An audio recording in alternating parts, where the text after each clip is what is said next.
Top quality और consistent performance के लिए सिर्फ सिल्वर पंप। टॉप क्वालिटी और कंसिस्टेंट परफॉर्मेंस के लिए सिर्फ सिल्वर पंप, नाम याद रखना।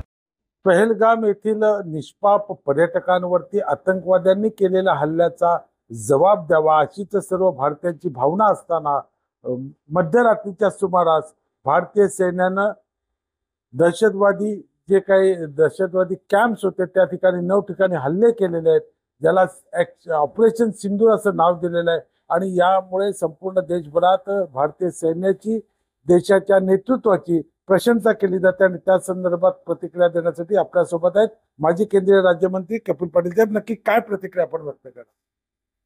देशाच्या प्रधानमंत्री नरेंद्र मोदीजी यांच्या नेतृत्वामध्ये भारतीय सैन्याने पहलगामच्या हल्ल्याचा खऱ्या अर्थाने बदला घेऊन आमचे जे बांधव पहलगामच्या हल्ल्यामध्ये शहीद झाले त्यांना खऱ्या अर्थाने श्रद्धांजली दिलेली आहे।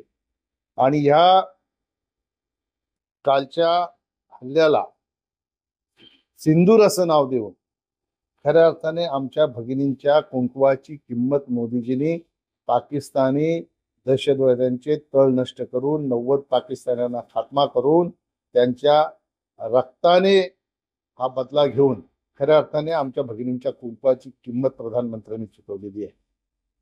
आणि म्हणून देशातील तमाम नागरिकांची 140 करोड जनतेची इच्छा होती की लवकरात लवकर पहलगामच्या हल्ल्याचा बदला घेतला पाहिजे। आणि तो दिवस काल रात्री 1:30 वाजता आला। पहलगाम पाकिस्तानमधल्या 9 अतिरेक्यांच्या तळाला नष्ट करून खऱ्या अर्थ मोदीजींनी फार मोठं पाकिस्तानला हे उत्तर दिलेलं आहे। खऱ्या अर्थाने जो हल्ला पहलगामला झाला होता तो हल्ला फक्त तिथे मारल्या गेलेल्या आमच्या बांधवांवर नव्हता, त्यांच्या कुटुंबांवर नव्हता।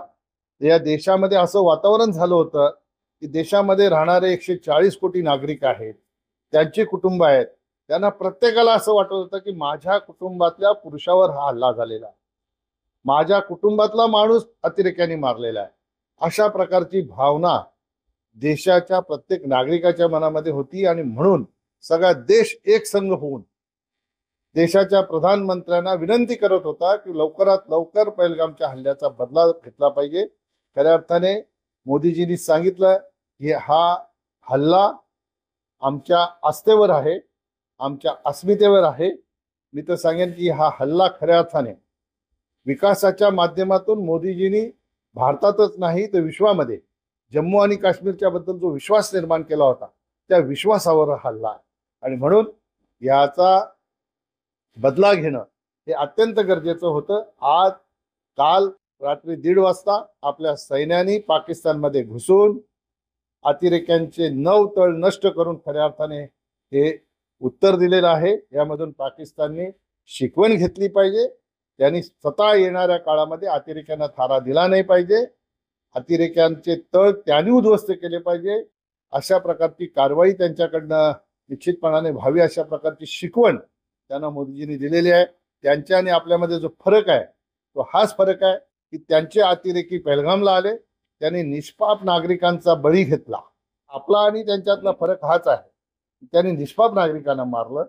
आणि आपण काल रात्री स्ट्राईक करून एकही निष्पाप नागरिक मरणार नाही किंवा त्याच्यावर अटॅक होणार नाही याची खबरदारी मोदीजींच्या नेतृत्वात आमच्या सैन्याने घेतली आणि फक्त अतिरेक्यांचे तळ नष्ट केले। हा त्यांच्यात आणि आपल्यातला फरक आहे। ज्या पद्धतीने हा आतंकवादी हल्ला झाल्यानंतर भारताकडून त्याला चोख प्रत्युत्तर देत असताना संपूर्ण देश एकवटला, सर्व राजकीय पक्ष असतील हे एकवटले। आणि अशा परिस्थितीत येणाऱ्या काळामध्ये ज्या काय आणीबाणीची परिस्थिती निर्माण होऊ शकते, ज्या काय मॉकड्रिल करण्याच्या गोष्टी केल्या जातात, अशा परिस्थितीत आपण जनतेला काय आवाहन कराल एकसंध राहण्यासाठी? ते जनता एक संघ आहे। तमाम देशातल्या 140 कोटी नागरिकांनी मोदीजींना सगळ्यांनीच आवाहन केलं की याचा बदला घेतला पाहिजे। सगळे विरोधी पक्ष सुद्धा, जेव्हा विरोधी पक्षाची बैठक दिल्लीमध्ये झाली, सगळ्या विरोधी पक्षाच्या नेत्यांनी सांगितलं की सरकारने निर्णय करावा, बदला कसा घ्यावा, कुठे घ्यावा हा सरकारचा निर्णय आहे। आम्ही सरकारच्या निर्णयाच्या पाठीशी पूर्ण ताकदीनिशी राहिले, त्यांचंही धन्यवाद। आता येणाऱ्या काळामध्ये काय परिस्थिती उद्भवते हे आज आपल्याला माहित नाही। पाकिस्तानने जर याच्या उत्तरादाखल पुन्हा आपल्यावर काही कारवाई करण्याचा प्रयत्न केला तर निश्चितपणाने देशातली जनता पुन्हा त्याच ताकदीने सरकारच्या पाठीशी उभी राहील, सैन्याच्या पाठीशी उभी राहील. सर्व विरोधी पक्ष सैन्याच्या पाठीशी आणि मोदीजींच्या पाठीशी खंबीरपणाने उभे राहतील आणि त्याचंही चोख उत्तर देतील. निश्चितपणाने भारताची जनता ही सुज्ञ जनता आणि म्हणून खऱ्या अर्थाने भारताच्या जनतेच्या एकतेची ताकद ही देशाच्या प्रधानमंत्र्याच्या पाठीशी उभी राहिल्यामुळे आपण आज हा सर्जिकल स्ट्राईक करून अतिरेकी तळ उद्ध्वस्त केलेले आहे.